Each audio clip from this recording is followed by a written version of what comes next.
Billie Eilish paró uno de sus conciertos para ayudar a conseguirle un inhalador a una fan que estaba teniendo problemas respiratorios.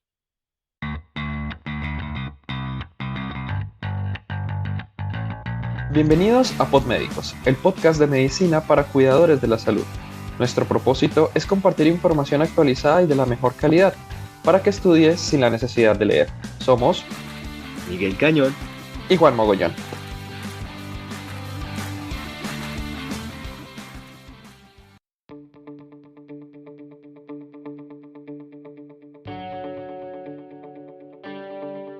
Buenos días a todos nuestros oyentes, bienvenidos una vez más a Podmédicos, su podcast de medicina en el que estudias sin la necesidad de leer.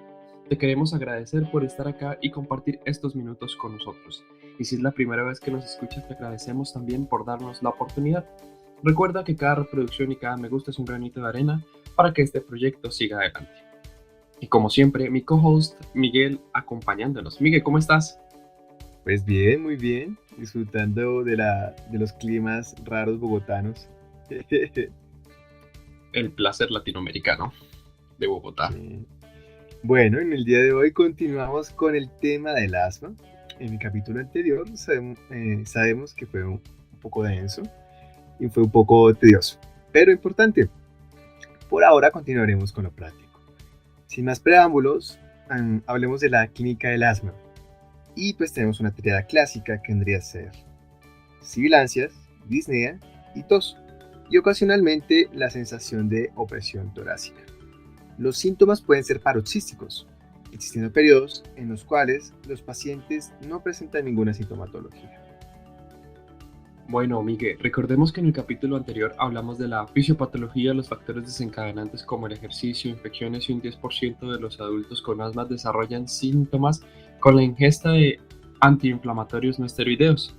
Fíjate que esto es un dato curioso que puede servirle a nuestros oyentes si quieren presentar el MIR en España o el ENAM en México o el ENAM en Perú. El asma inducida por ácido acetilsalicílico está relacionado con la poliposis nasal. El cuadro es característico de una exacerbación grave de asma con rinitis, conjuntivitis, enrojecimiento de la cara y el cuello, minutos u horas después de la ingesta de un inhibidor de la COX-1, donde suele existir marcada eosinofilia. En estos pacientes es recomendable o se puede usar inhibidores selectivos de la COX-2 como el celecoxib. Ok, Dime, ¿qué encontramos en la exploración física? pues bueno, en la exploración física solemos encontrar las sibilancias, que son generalmente expiratorias, que es lo más característico. No es específico del asma. A veces los ruidos ventilatorios pueden desaparecer dando lugar al silencio auscultatorio, que es de mal pronóstico. También puede aparecer obstrucción nasal, dermatitis o eczema, hallazgos típicos de personas con atopía.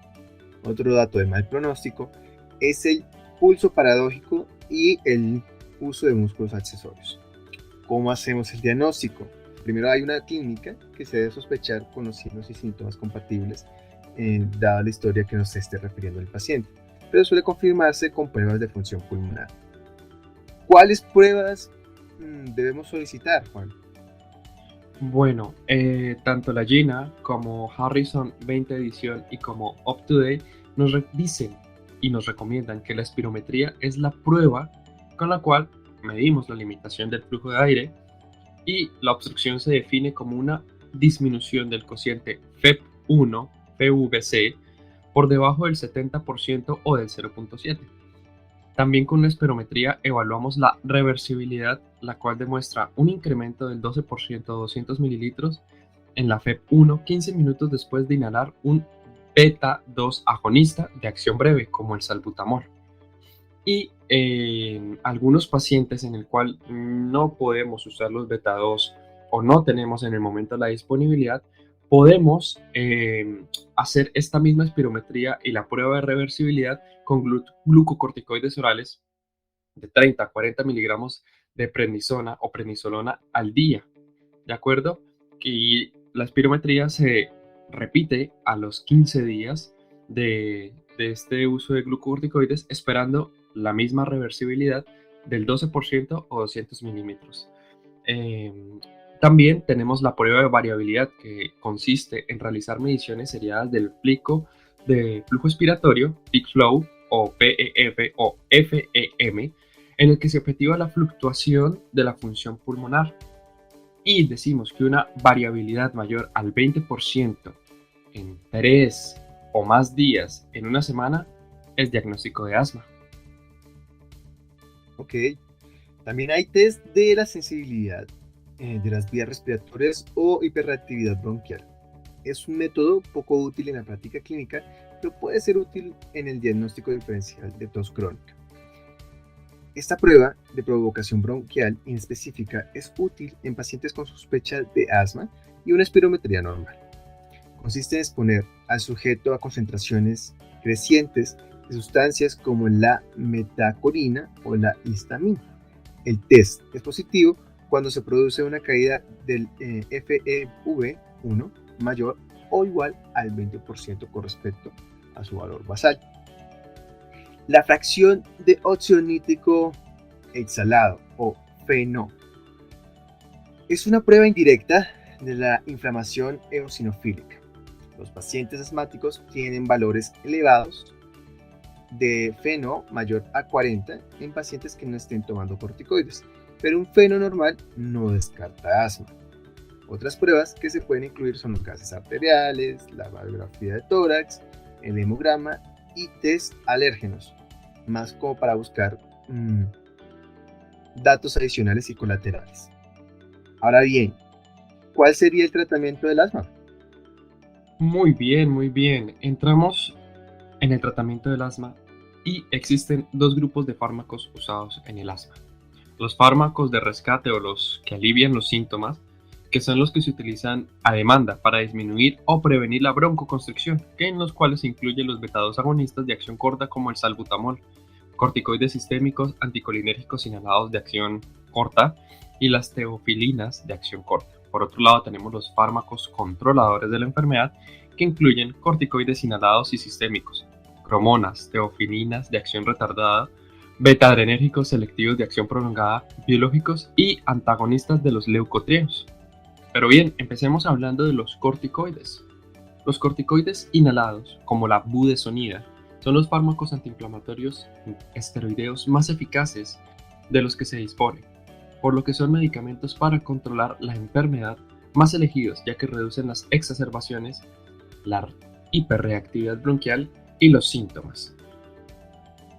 Hay otros fármacos comunes muy utilizados que son los beta-agonistas, ya que activan los receptores del músculo liso, relajando y generando broncodilatación.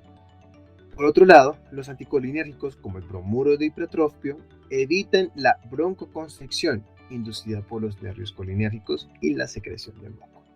Las teofilinas son broncodilatadores orales con cierta antigüedad en nuestra farmacopea, que está en desuso gracias a los beta-2 agonistas.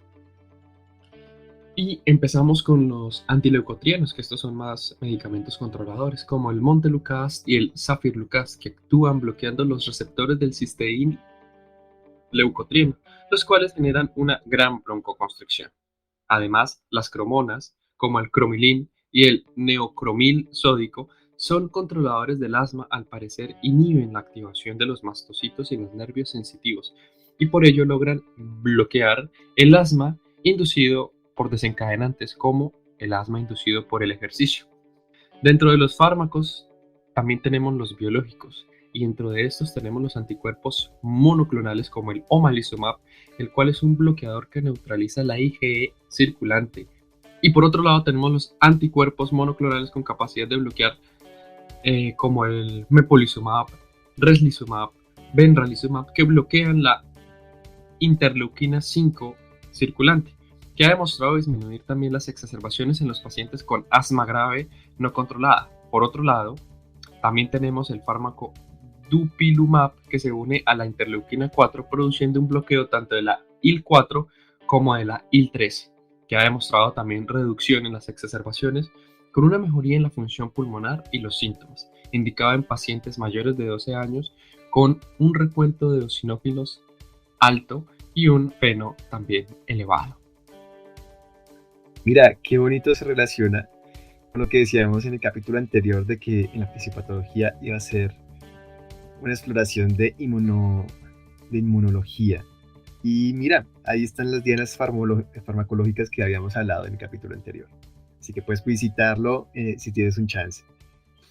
Y así pues, tenemos el capítulo del día de hoy. Hablamos de manifestaciones clínicas, hablamos de diagnóstico, tratamiento y una visión general. En el próximo capítulo hablaremos de tratamiento específico del asma siguiendo las diferentes o los diferentes escalonamientos propuestos por el GINA.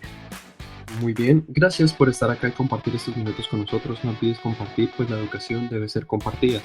Recuerda que cada reproducción es un ladrillo en la construcción de este proyecto. No olvides dar me gusta y seguirnos en nuestras redes sociales, @podmédicos en Instagram y @MiguelCanonMD en Instagram. Gracias y hasta la próxima.